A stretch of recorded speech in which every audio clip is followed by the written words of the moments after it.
Haya, unaweza kuketi. Your Excellency, Mheshimiwa William Samoei Ruto, the President of the Republic of Kenya, the governors, distinguished guests, ladies and gentlemen, hamjambo. Hamjambo tena. Yes. I first want to begin by thanking everybody who has come here today to help us do a send-off to George Yangira Odinga. It is very, very painful and it's very difficult for me to talk about George. But first let me begin by bringing condolences from Mama Aida, my wife, who cannot be here today because she's on a mission in Korea. That's why she's not here. George is a part of our family. And you see, it is now 10 years since I lost our first son, Fidel. And now George is gone. It's so painful indeed. If you say somebody is ready to take a bullet for you, George. I've known few people who can be as committed and dedicated like this young man. We have had, as they have said, a very difficult time. Sometimes George is a very cool person and very intelligent, very observant. You think he's a fool when he's next to you, but he's thinking very deeply.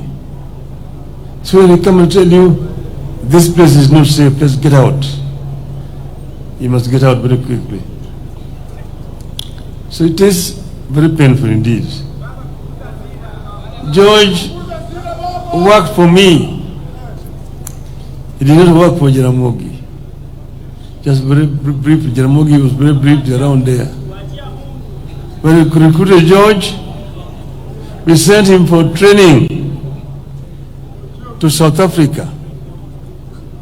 And in South Africa he trained and was top of his class as a security officer. You can see his reports. Later on we sent him to Israel. Again he trained in Israel for 3 months on security. If you look at his reports, very, very, very exemplary. So he was a very highly trained officer. He even trained in the United States. He knows how to sense trouble. He feels it and he wants you. This is going to happen. This is going to happen.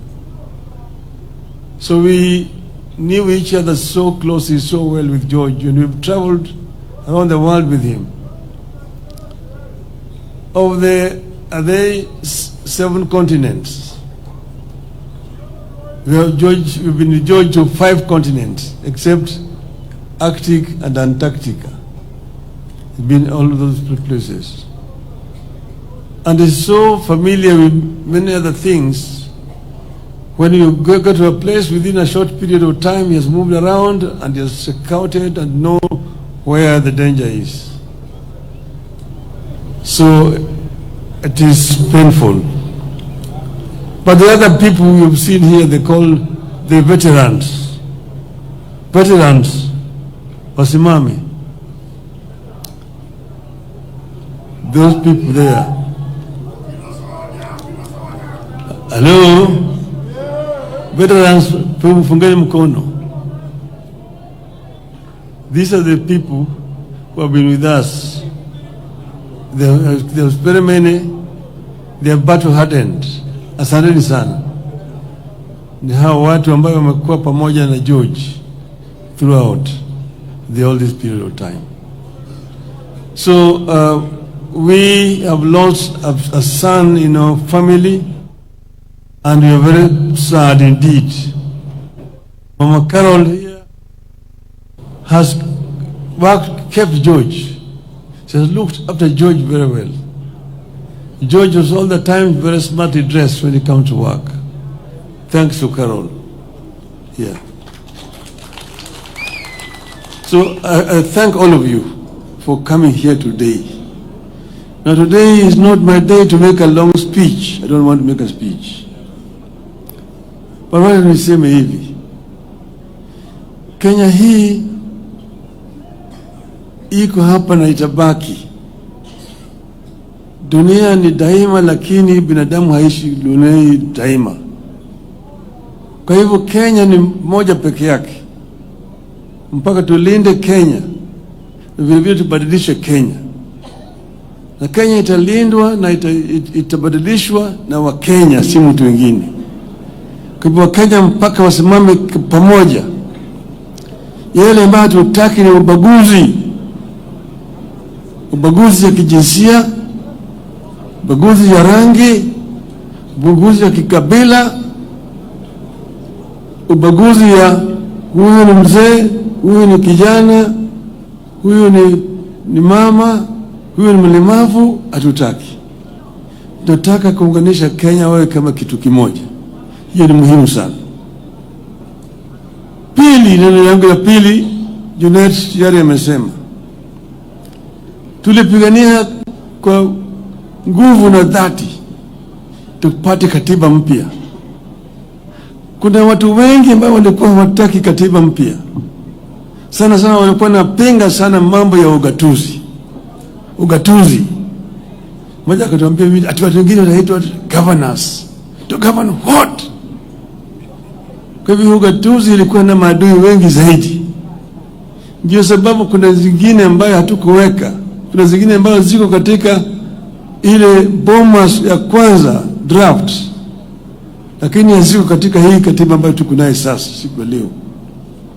Hii katiba is still work in progress. Lakini ugatuzi ilikuwa muhimu zaidi. But devolution is not working, but devolution is still not working properly. If devolution were allowed to work properly, you will see the fruits of devolution. Go to Germany and see how a devolved system works. Very, very efficient indeed. You know, we did not, for example, devolve education. But in most of devolved systems, education is devolved up to secondary school. The reason why we did not devolve devolution was because of NAT. NAT walipinga wakasema ati NAT is a kufu kama devolution education is devolved. Tutamobilize walimu kupinga hii katiba. That's why we did not devolve education. But even if it's not devolved, Mr. President, it can be delegated. Some functions can be delegated. See, that is not there. If they opposed the devolution of education system. But even the other one, infrastructure. Your Excellency, I'm the one who was Minister for Roads and Public Works, came up and created these agencies, Kenha, Kura, and Kera. Because of the bureaucracy at that time, things were so centralized under the Minister of Education. The permanent secretary is the accounting officer. Things were very inefficient, were not working. So with the World Bank, we worked together and created these agencies. But that was under a unitary system of government. With a devolved government, there's no need for Kura and Kera. Kura and Kera should be under the counties. It does not make any sense that somebody is sitting in Nairobi and has got roads in Mombasa town. Somebody is sitting in Nairobi and has got roads in Kisumu which cannot be touched by the government. Within Nairobi town itself, city itself, so many roads there are not under Nairobi county government. They're under national government. That's why it's so inefficient. It's so inefficient. Let us devolve funds to the counties. And as I was told, the MPs, and I disagree. CDF national government. Give that CDF national government, but to the counties, not to the MPs. Full levy. Members of Parliament, Your Excellency, have no business constructing roads. The role of a member of Parliament is clearly stated. Representation, legislation, and oversight. How do you oversight when you yourself are actually implementing?